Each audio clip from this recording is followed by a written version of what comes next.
Shri Krishna everyone, welcome to TY classes. आज हम पढ़ेंगे क्लास 8 का chapter 5 conservation of plant and animals का एक टॉपिक है वाइल्ड लाइफ सेंचुरी।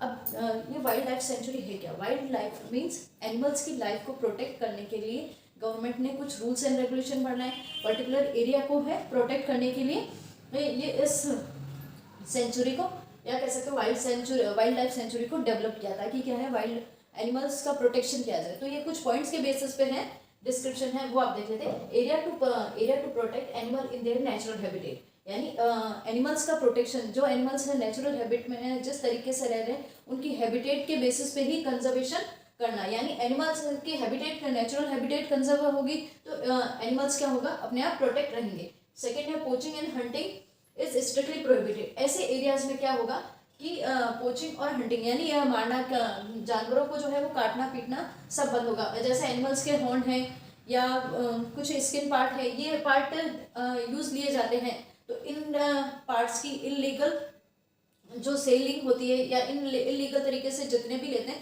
तो वो सारे यहाँ इस एरिया में स्ट्रिक्टली प्रोहिबिटेड होते हैं। नेक्स्ट है for preservation research opportunities offer. तो वाइल्ड लाइफ सेंचुरी में क्या है, यहाँ पर पोचिंग और हंटिंग प्रोहिबिटेड होता है, लेकिन यहाँ क्या होती है रिसर्च अपॉर्चुनिटीज दी जाती है ताकि एनिमल्स को प्रोटेक्ट रखा जा सके उनकी नेचुरल हैबिटेट के अंदर। तो यहाँ रिसर्च अपॉर्चुनिटीज जो है वो उस एरिया में दी जाती है। And it is regulated by government, यानी ये गवर्नमेंट के थ्रू रेगुलेटेड होता है। यहाँ गवर्नमेंट के एम्प्लॉयज जो होते हैं वो उस एरिया को प्रोटेक्ट करते हैं, उस एरिया को रेगुलेट करते हैं और उसकी नेचुरल हैबिटेट का ध्यान रखते हैं। उसके अलावा focus on endangered species bye protecting geographical feature flora and fauna.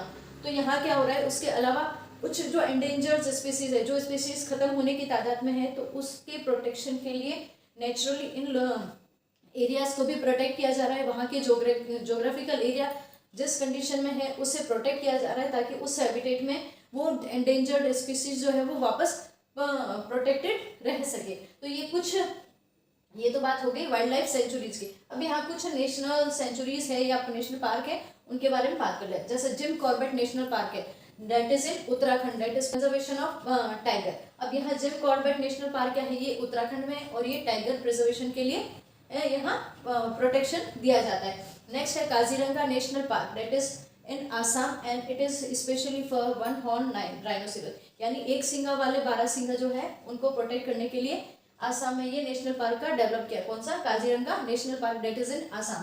Next है सुंदरबान जो कि वेस्ट बंगाल में है, that is specially for Bengal tiger. उन बंगाल टाइगर की स्पेशलिटी ये रहती है कि ये उनका आईसाइट जो होता है वो बहुत स्ट्रांग होता है और ये मैनग्रोव्स में भी मूव कर सकते हैं। तो सुंदरबान जो वाइल्ड लाइफ सेंचुरी है वो क्या है, वेस्ट बंगाल में, और यहाँ बंगाल टाइगर का प्रिजर्वेशन पे स्पेशली ध्यान दिया जाता है। उसके बाद पेरियार जो कि केरला में है, उसका एलिफेंट कंजर्वेशन, वहाँ एलिफेंट्स को जो है वो कंजर्व किया जाता है ताकि ये स्पीशीज जो है वो लॉन्ग टाइम तक प्रोटेक्ट रह सके। उसके अलावा Ranthambore national park, that was in Assam and it specially for tiger conservation. और उसके बाद है भरतपुर बर्ड सेंचुरी, यहाँ लार्ज अमाउंट में बर्ड की जो है वो प्रोटेक्शन दी जाती है, that is also in Bharatpur area of Rajasthan. फिर है Chilka lake bird sanctuary, it is in Orissa and it is also protected for bird. तो ये तो बात हो गई वाइल्ड लाइफ सेंचुरी के, इसका शॉर्ट नोट के फॉर्म में भी आ सकता है।